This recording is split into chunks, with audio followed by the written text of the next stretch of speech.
Yeah, whatever you want to do. This isn't the kind of laughter that covers up pain. It's the kind that comes from joy and a love for life. I guess I've just tended to be more lighthearted in my life and deal with things that way. And it's everything convicted terrorist Amor Ftouhi tried to take away from Lieutenant Jeff Neville on June 21st, 2017. 55-year-old male, he's an officer down at Bishop Airport. Somebody approached him with a large hunting knife and slashed the right side of his neck. The first slash was up here. That's when he came up. He first struck me and then knocked me forward. It is full thickness, approximately 6 inches long.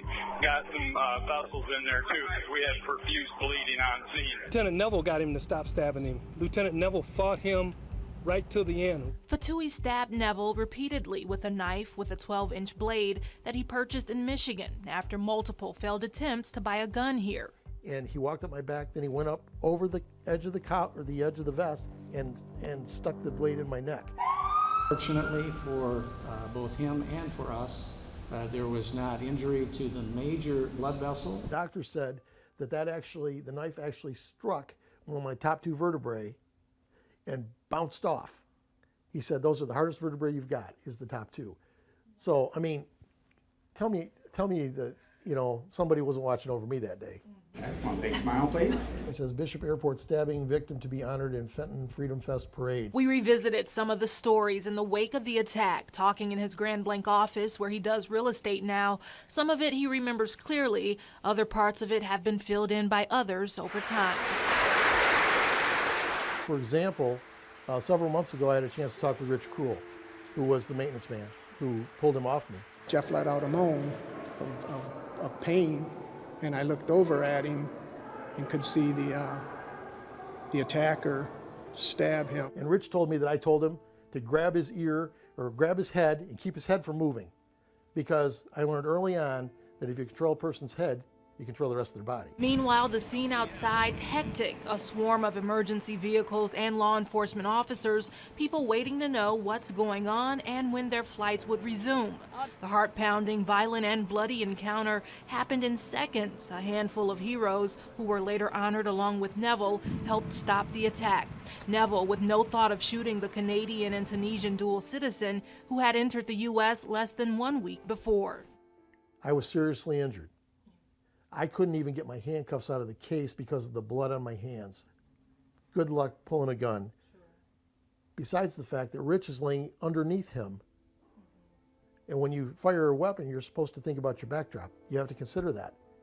My consideration was only that I wanted to stop the attack and control the guy. And the system dealt with him. There's no telling how many people's lives he saved that day. Thank you. Ftouhi was convicted of committing an act of terrorism transcending national boundaries and other offenses by a federal jury in November 2018. And in April 2019, at age 51, he was sentenced to life in prison. I'm thankful for the decision of the jury, and I'm thankful that it came as fast as it did. Evidence at trial showed he entered the U.S. on a professed mission to kill American police officers. Law enforcement said Ftouhi's plan was to steal Neville's gun and shoot other officers. Lieutenant Neville never stopped fighting.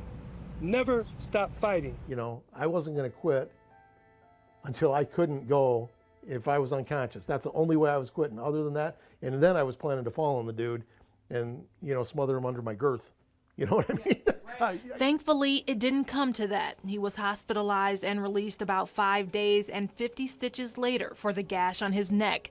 Neville has come a long way physically, overcoming most of the nerve damage and able to feel again on the side where he was stabbed. I was just so happy to be alive that, you know, because, you know, I guess I realized how close I came and to not being alive, and so I was just joyful. I'm still joyful, even with the PTSD, I was joyful. Neville briefly returned to police work at Bishop International Airport before realizing he couldn't do it anymore, battling with post-traumatic stress disorder. But the PTSD has improved over the years.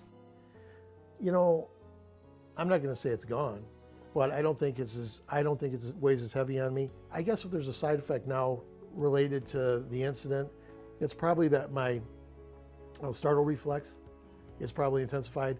I know when I watch a movie where something sudden happens, I'm like up out of the seat. And there's the laughter again. After retiring from a 30-year career he never wanted to leave, he wants to convey hope to other officers and anyone making a career transition, something he's been able to successfully do as a real estate agent. I don't want people to think that they're stuck in one job and they have to work that job. If you want to be a police officer forever, that's great. But if you come to a point where you can't, it's not the end of the world. Concentrate on being happy, and if you're happy, success will follow. Reporting for TV5 News, Elisse Ramey. And in a statement, Bishop Airport said even though Neville is retired, he remains a part of the airport family. It went on to say in the wake of the attack, it enhanced elements of its security and monitoring protocols, and it remains steadfast in its commitment on becoming the safest airport in the country. And now